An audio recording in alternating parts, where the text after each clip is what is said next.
The air was stripped from my chest so quickly that my body forgot how to fall.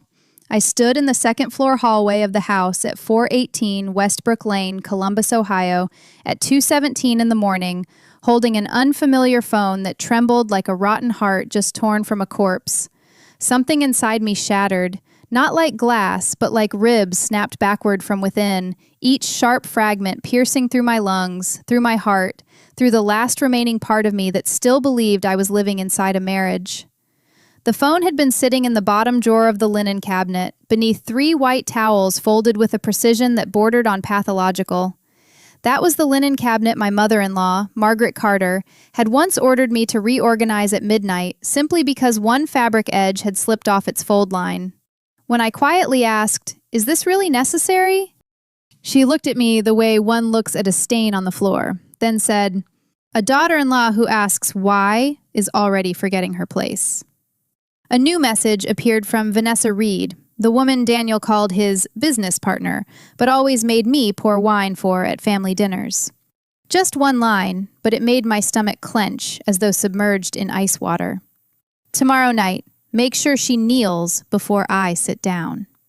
What turned my blood to stone was not the name Vanessa, but the word kneels, written as casually as though that were my natural position. I did not scream. I swallowed the nausea back down, forced it to crawl back down my throat, then entered our wedding date, June 8th, 2017, into the passcode field. The screen unlocked immediately, as though my marriage were not a vow, but a key to a mortuary. Inside was a hidden folder named Obedience Night. I opened it, and each file appeared as cold as steel trays in an autopsy room. Divorce papers, a property transfer deed, a fabricated psychological report labeling me emotionally unstable, and a 42-second video titled Practice. I pressed play, my fingers so cold they barely felt like my own. My living room appeared beneath yellow lamplight. In the center of the room sat a white kneeling cushion placed before Vanessa's armchair, with Margaret standing beside it, holding a piece of paper headed Statement of Apology. Vanessa sat down in the chair to try it out, crossed her legs, then asked in a half-joking, half-delighted tone, "Should I look hurt or forgiving?" Daniel laughed from behind the camera. His voice was low, warm, and so familiar it nearly made me vomit on the spot. "Forgiving. It'll make her feel smaller." Margaret nodded, then gestured toward the silver tea tray on the glass table. "Emily will carry the tea tray in first. Let her serve Vanessa before she apologizes. Humility works better when the hands are busy." I stared at that tea tray. It was the same tray I had been made to carry back and forth at every Carter family dinner, while Margaret sat with perfect posture, and Daniel pretended not to see me standing beside him, like a servant dressed in a wedding gown. Tomorrow night, they wanted me to use these same hands, the hands that had cooked, laundered, and scrubbed the floors of this house, to serve the woman who would be sitting in my chair. Vanessa asked, "What if she refuses?" Daniel answered instantly, without hesitation, "She won't. She doesn't break loudly. She just obeys." That sentence did not pierce my heart. It cracked open my chest, lifted out my heart, and placed it on the glass table, then let the 3 of them comment on how much use it still had left. I photographed everything. The messages, the folder, the video, the documents, the timestamps, every name on the screen. Then I placed the phone back in the drawer, smoothed the 3 white towels exactly as Margaret liked them, and closed the drawer with the careful deliberateness of someone returning a bomb to its position so the killer would walk into the blast zone themselves. I no longer wanted to charge in and wake Daniel. I no longer wanted to ask why, and I no longer wanted to hear one more explanation from the mouth that kissed me every morning and then scheduled me to kneel every evening. I only wanted them to keep believing I was still the obedient Emily of yesterday, because for the first time in 7 years, I was the only person in that house who knew how the ending went. That night, I returned to the bedroom and lay down beside Daniel. He rolled over and placed his hand on my waist in his sleep, the way an owner lays a hand on their property. I lay still, counting each of his breaths, and understood that from that moment on, I was no longer his wife. I was the one documenting the cause of death of the entire Carter family. Let me tell you, the most frightening thing was not what I had just found. The most frightening thing was that I had been sleeping beside it for 7 years without knowing. Not sleeping beside a cheating husband, but sleeping beside a man composed enough to kiss my forehead every morning, then spend his evenings rehearsing with his mother how to make me kneel before his mistress. Daniel Carter did not resemble a monster. That is exactly what made this so filthy. He knew how to make soup when I had a fever, how to pull out my chair at restaurants, how to place his hand at the small of my back each time we crossed the street, and how to say I love you in a voice so warm that anyone looking from the outside would think I was the luckiest woman in Columbus. Margaret did not resemble the wicked mother-in-law from Cheap Stories either. In front of the neighbors, she called me Sweet Emily, placed her hand on my shoulder, and told people she was grateful Daniel had married a girl who was kind and humble.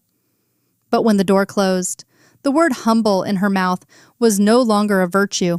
It was a chain.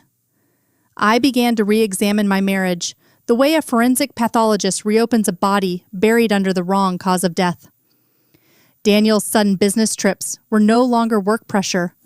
The times he turned his phone face down on the table were no longer habits, and the silences that stretched 3 days after every time I asked, "Where did you go?" were no longer exhaustion. They were punishment. I had once thought I was too sensitive when Daniel would glance at Margaret for exactly 1/10 of a second before answering me. Now I understood. That glance was a signal. Every time I pushed back, even with just a small question, he would look at his mother first, like an obedient son waiting for permission to squeeze the throat of the animal in the cage. Margaret trained me using conditional kindness. If I cooked the right dish, she smiled. If I said the right thing, she praised me in front of Daniel. But if I forgot to wipe a water ring from the glass table, she would go silent for an entire evening, and Daniel would tilt his head and say, "You know how Mom gets. Why do you always make things harder?" That sentence used to drive me silently mad because it did not strike me in the face. It placed a knife in my own hand and made me cut myself. If Daniel came home late, it was because I asked too many questions. If Margaret was cold, it was because I lacked refinement. If Vanessa appeared at a dinner wearing a dress too red and a smile too intimate, it was because I had a diseased imagination. Once, after a fundraiser in downtown Columbus, I told Daniel that the way Vanessa touched his wrist made me uncomfortable. He looked at me for a long time, then sighed the way a disappointed doctor sighs at a patient who refuses to take their medicine. "Emily," he said, "I'm the only person patient enough to love you when you get like this." I apologized to him after that. Do you understand? I, the one who had been betrayed right in front of my own eyes, apologized to my betrayer for exhausting him with my pain. That is when the manipulation had reached perfection. When the victim wipes away their own bloodstains so that the one holding the knife won't be inconvenienced. Vanessa had also tested me the way one tests the depth of water before stepping in. At one Sunday dinner, she dropped her napkin right beside my feet, did not bend to pick it up, only looked at me and smiled. "Oh, Emily, would you mind?" I bent down to retrieve it, while Margaret looked at Daniel and said gently, "See, Emily has such a servant's heart." The entire table laughed, very softly.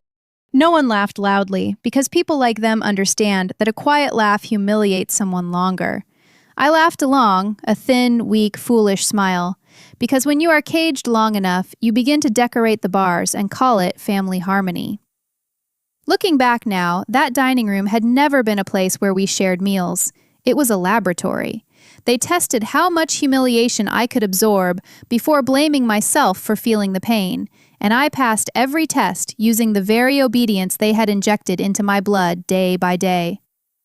The most frightening thing about psychological manipulation is not that someone lies to you. The most frightening thing is that they make you become the guardian of your own prison.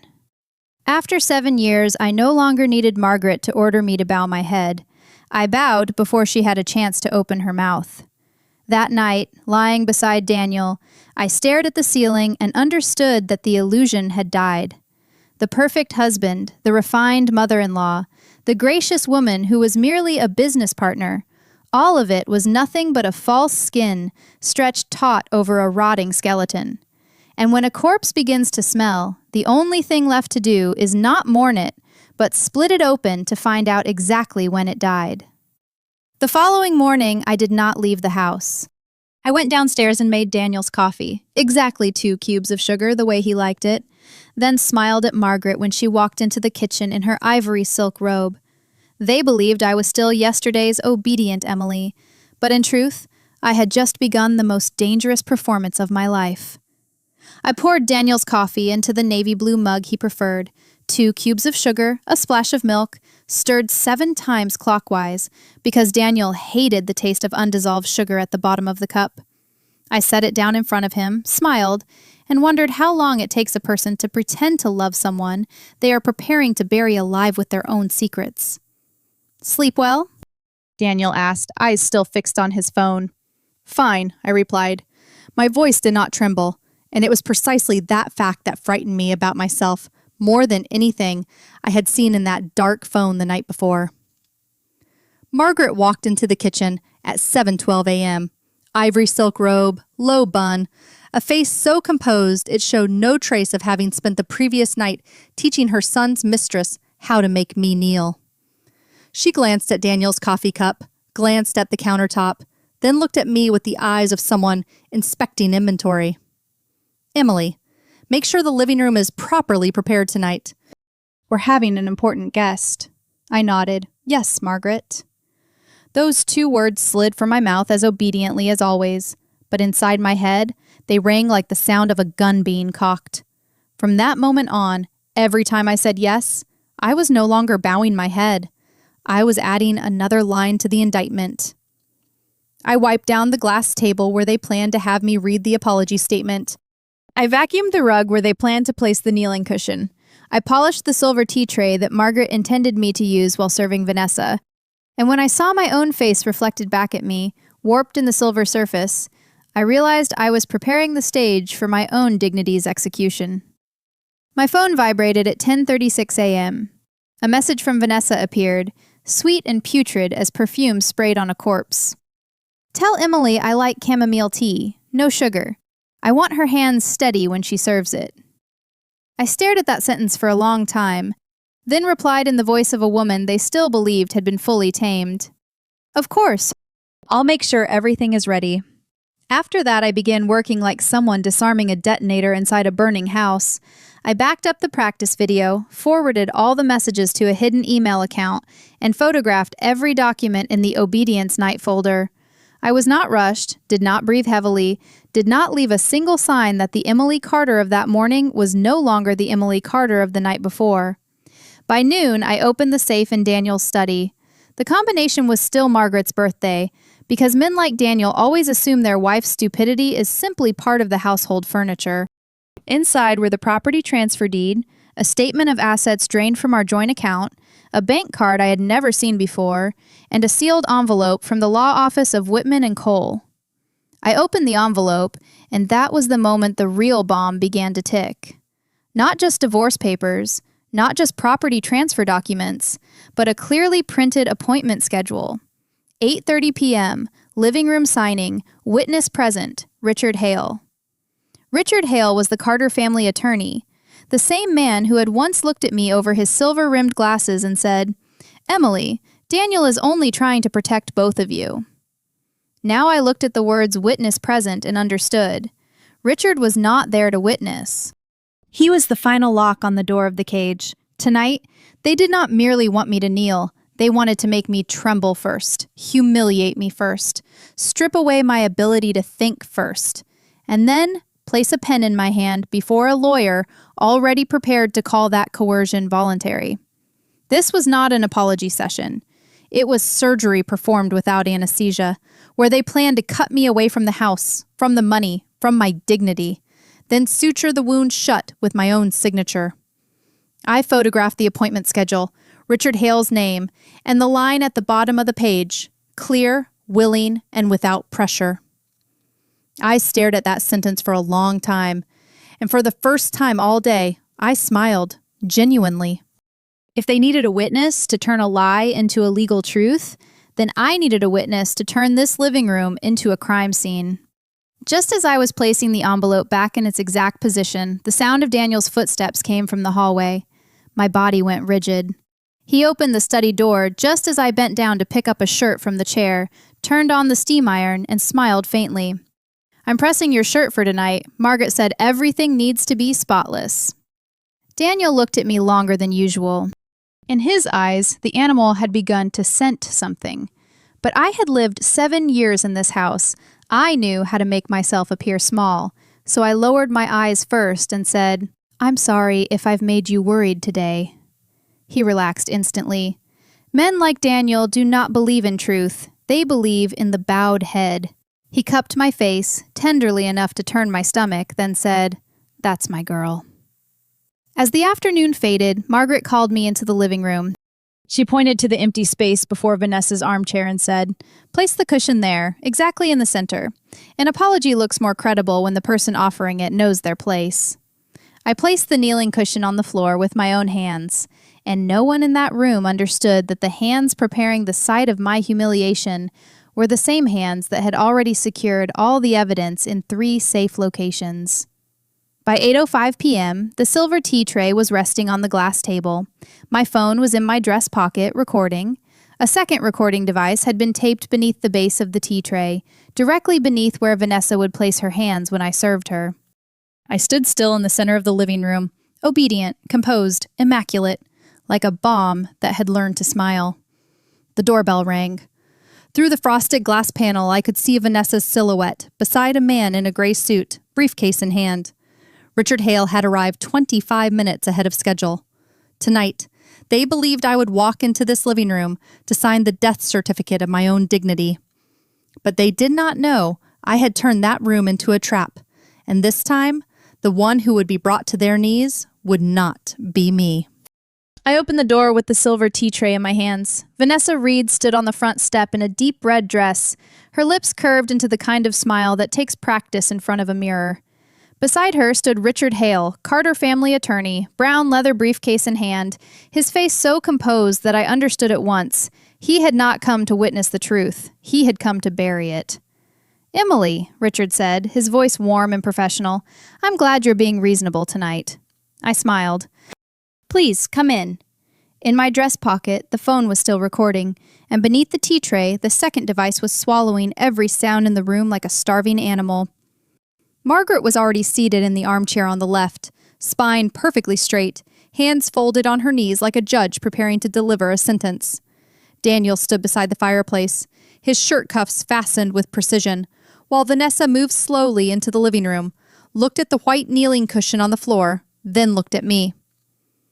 "You prepared it," she said quietly, the way one praises a dog that has finally learned the right command. I set the tea tray on the glass table. "Chamomile, no sugar." Vanessa raised an eyebrow slightly, pleased that I had remembered her instructions correctly. She did not know that the hands that had just served her had also transformed that tray into a silent witness. Richard opened his briefcase and produced a thick stack of documents. "This will be easier if everyone stays calm," he said. "Emily, Daniel, and Margaret only want a clean transition." A clean transition. The way they described the act of stealing my home, my money, and my dignity sounded as tidy as changing bed linens. Margaret lifted the statement of apology. "Before you sign, you'll read this aloud, slowly. Vanessa deserves to hear every word."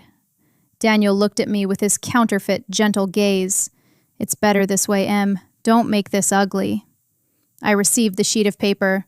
I looked at the first line, where they had written that I was apologizing for erratic behavior and causing harm to Vanessa.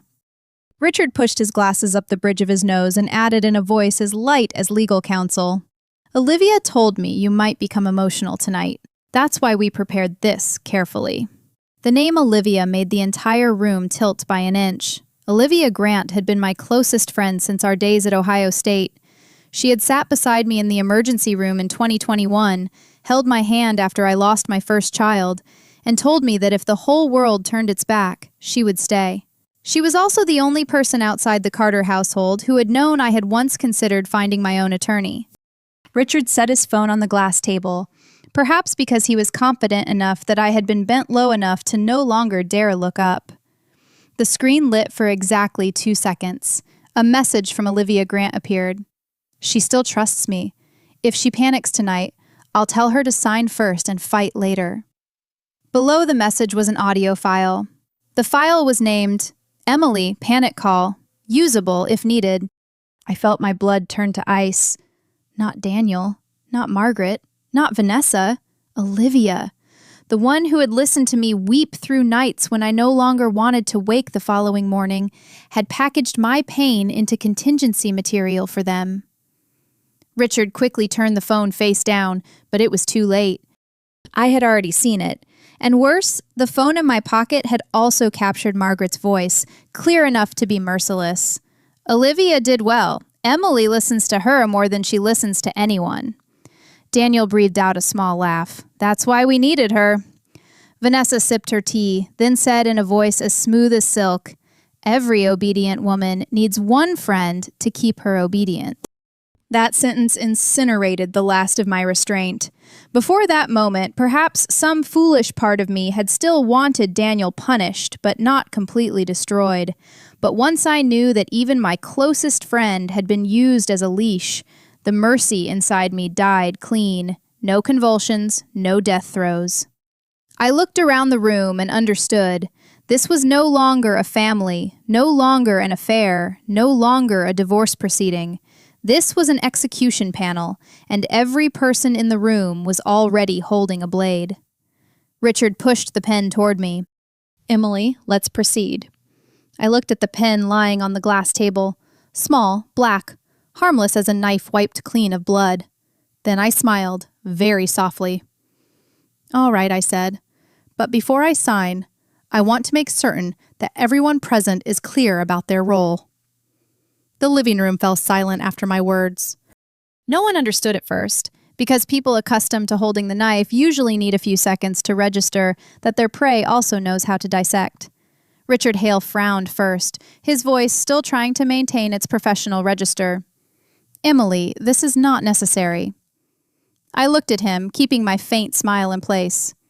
If I'm signing in a state of being clear, willing, and without pressure, then having everyone confirm their role here shouldn't be a problem. Isn't that right?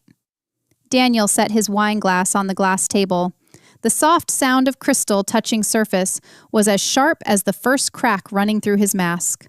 Margaret looked at me longer than usual. Her gaze narrowed to a thin line, as though she had finally detected that the white towel in the cabinet had been misaligned. "Don't embarrass yourself any further, Emily," she said. "You've already brought enough shame to this family." I nodded. Shame. Then I turned the statement of apology to face Vanessa. Would Vanessa like to explain then why she requested that I kneel before she sat down? Vanessa stiffened. The red on her lips suddenly looked cheap under the yellow lamplight. "I don't know what you're talking about," she said, but her voice had gone thin. I placed my phone on the glass table and pressed play on the first recording. Vanessa's voice filled that same room, sweet and putrid. "Tell Emily I like chamomile tea. No sugar. I want her hands steady when she serves it." I looked at her. "You wanted my hands steady when serving you, Vanessa. I delivered exactly that." I gently lifted the silver tray, revealing the small recording device taped beneath it. "Steady enough that this captured every word you said." Vanessa looked down at the tea tray, as though she had just discovered a snake coiled beneath her own hands. Her fingers contracted. The teacup struck the saucer, and the liquid sloshed out in a thin, spreading arc. The woman who had wanted me to serve with unwavering hands could no longer hold a single cup of tea. I pressed play on the next clip. This time it was Daniel's voice from the practice video. Forgiving. "It'll make her feel smaller." Followed immediately by Margaret's, "Let her serve Vanessa before she apologizes. Humility works better when the hands are busy." No one spoke for 3 seconds. I heard the sound of the wall heater running behind the partition, the sound of ice melting in Daniel's wine glass, and the sound of their authority dropping to the floor, with no one able to pick it back up. Daniel lunged forward to grab the phone. But before his hand reached the table, the doorbell rang a second time. Richard shot to his feet. "Who is that?" I looked at him. My witness. 2 Columbus police officers walked in alongside a woman in a deep gray blazer. She was Grace Miller, the private attorney I had called immediately after finding the black phone. From 8:05, Grace had been listening in real time to every sound from the device beneath the tea tray. I had not called the police after everything unfolded. I had let them listen to the conspiracy while it was still breathing inside the room. Grace placed a folder on the table. Mrs. Carter has provided copies of coercive communications, attempted fraudulent transfer documents, hidden financial records, and recordings suggesting planned intimidation during a signing. Her voice was calm, precise, and dry enough that every defense still forming in that room turned wet and filthy by comparison. Richard recovered his voice first. These recordings may not be admissible. Grace set another stack of papers before him. On the cover page, Ohio Disciplinary Council, formal complaint draft. That will be discussed with the appropriate authorities.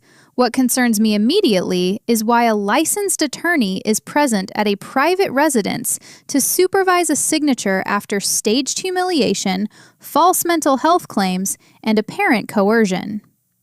Richard's mask slipped off without a sound. Only a blink too quick, a thin bead of sweat at his temple, and fingers tightening around his briefcase. The way a man clutches the body of his own dying career. Margaret stood. This is absurd. Emily has always been unstable. I pressed play on the next recording. Margaret's voice rang out clearly. Olivia did well. Emily listens to her more than she listens to anyone. I looked directly at her. You should be careful with the word unstable. The fabricated psychological report in the Obedience Night folder carries Daniel's digital signature, revision notes from Richard, and an audio file sent by Olivia titled Emily Panic Call, usable if needed. Daniel wheeled on Richard. You said she wouldn't find that. The room went dead silent. That was the sound I had been waiting for. Not a shout, not tears, but the sound of a man slitting his own throat with the first sentence that escaped when panic broke through. One of the officers stepped forward, positioning himself between Daniel and me. Sir, step back. Daniel reached toward me, by instinct, the instinct of a man who had spent years treating my body as his possession. But for the first time in 7 years, he could not reach me. Margaret looked at me, for the first time, not as one looks at a stain, but as one looks at a door being locked from the outside. Emily, she said quietly, you don't understand what you're doing. I walked to the white kneeling cushion in the center of the living room. I bent down, picked it up, brushed an invisible thread from the surface, then placed it on the chair directly in front of Margaret. You said an apology looks more credible when the person offering it knows their place, I said. So tonight, Margaret, your place is on the record. The color left her face. Grace opened the second folder. There is also an emergency filing to freeze disputed marital assets, a preservation notice for all communications involving Olivia Grant, and a formal request for investigation into fraudulent transfer attempts. Each sentence from Grace fell onto the table like a suture closing the wound they had intended to let me bleed out from. Vanessa was eyeing the door. Richard stared down at the disciplinary complaint. Margaret clutched the arm of her chair. Daniel stood behind the officer, breathing in shallow bursts, diminished to the point where I could barely recognize the man whose key in the front door had once made me flinch every evening. I did not need to scream. I did not need to hurl anything. I did not need to become the hysterical woman they had written into their forged report. I only stood there, in the living room where they had planned to make me kneel, and watched each person be brought down by the very tools they had used against me. Vanessa by the tea tray, Margaret by the kneeling cushion, Richard by the law, Olivia by her own betrayal file, Daniel by the hand that for the first time had no right to touch me. That evening, I did not destroy the Carter family. I only opened the right layer of skin, placed the blade at the right angle, and let the rot inside spill out into the light on its own. When the officers asked Daniel to step aside for questioning, he still looked at me as though, given enough time, I would automatically revert to being the wife who knew how to bow her head. But that gaze had lost its power. It resembled an old key inserted into a lock that had been changed from the inside. Richard Hale sat down, both hands on his knees, silently staring at the professional complaint before him. Vanessa sat rigid beside her cold cup of chamomile tea, mascara bleeding beneath her eyes. And her red dress no longer resembled a victory. It resembled a blood stain exposed under lamplight. Margaret held her chin high as ever, but the trembling hand gripping the chair arm betrayed everything. That evening, Daniel was not dragged away to the sound of screaming. There was no shattering of objects, no cheap tears, no moment where I had to rage to prove how much I was hurting. Only documents sealed, accounts frozen on an emergency basis, phones seized, and every person in that room beginning to understand that the Carter reputation would not die from a scandal. It would die because their own voices have been recorded with devastating clarity. Weeks later, Richard Hale was suspended pending investigation. Olivia sent me 17 missed calls and a long message beginning with, "I can explain," which I never opened. Vanessa disappeared from Columbus charity events, and Daniel was removed from the family company's board of directors after the financial records were submitted to investigators. Margaret sold the Lake Erie summer house to cover legal fees. Grace told me this in her bright white office as I was signing the marital asset protection documents and the revised divorce filing. This time, no one placed the pen in my hand, no one stood behind me, and no one called my trembling a symptom of instability. I signed my name slowly, Emily Carter.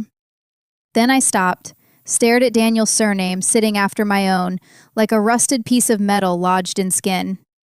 Grace looked at me and asked quietly, "Are you sure?" I crossed it out. I signed again, Emily Hayes. But freedom did not arrive like fireworks. In those first weeks, I still flinched each time I heard the sound of a key in the hallway.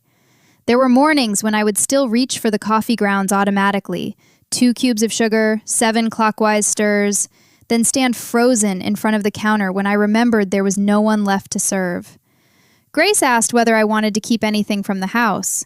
I asked only for 1 white towel from the hallway cabinet, not to remember Margaret, but to remind myself that things once used to control me were, in the end, only cloth. That afternoon, I walked out of the law office on High Street. Columbus was cold enough that breath turned to white vapor before my lips, but for the first time, the cold did not make me shrink. It was clean. It was real. It carried none of the smell of chamomile tea, of Vanessa's perfume, of Daniel's wine, or of the floor cleaner Margaret had once made me use to scrub away their footprints. I stood on the sidewalk, listening to the traffic, to the wind threading through bare-limbed trees, to the sound of a city continuing to live without needing to know I had just escaped a cage called a family. For 7 years, I had breathed using the portion of my lungs they permitted. I had spoken at the volume they could tolerate, smiled with the expression they approved of, and bowed my head before anyone had time to issue the order. For the first time in 7 years, I drew a breath that was genuinely deep. The air rushed into my lungs, cold, clean, and entirely mine. I did not walk out of the Carter house as a victor. I walked out as a survivor, who had finally understood that sometimes the first breath is not happiness. It is proof that you are not yet dead. I had once believed that revenge was the moment of watching the person who hurt you be dragged to the ground, but it is not. True revenge is the moment you no longer need them to witness your pain.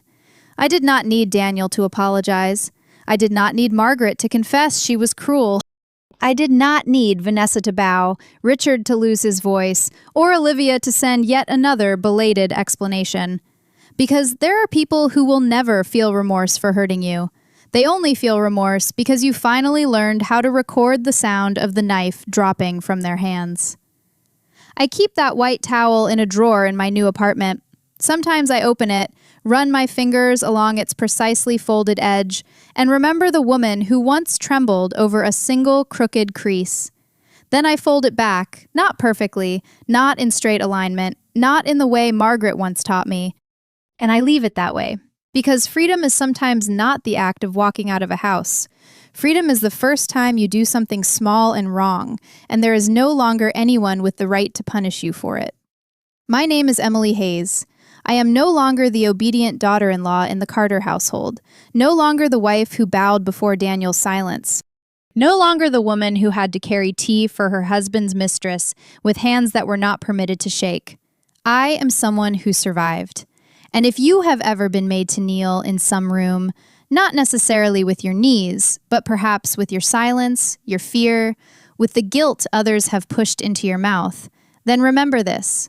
One day, you will stand up. Not with screaming, not by breaking anything, only with a breath drawn deeply enough, a single step out of the cage, and the cold, quiet composure of someone who has finally understood. You were not born to bow forever. For the first time in 7 years, I breathed in without asking anyone's permission, and this time, the air was mine.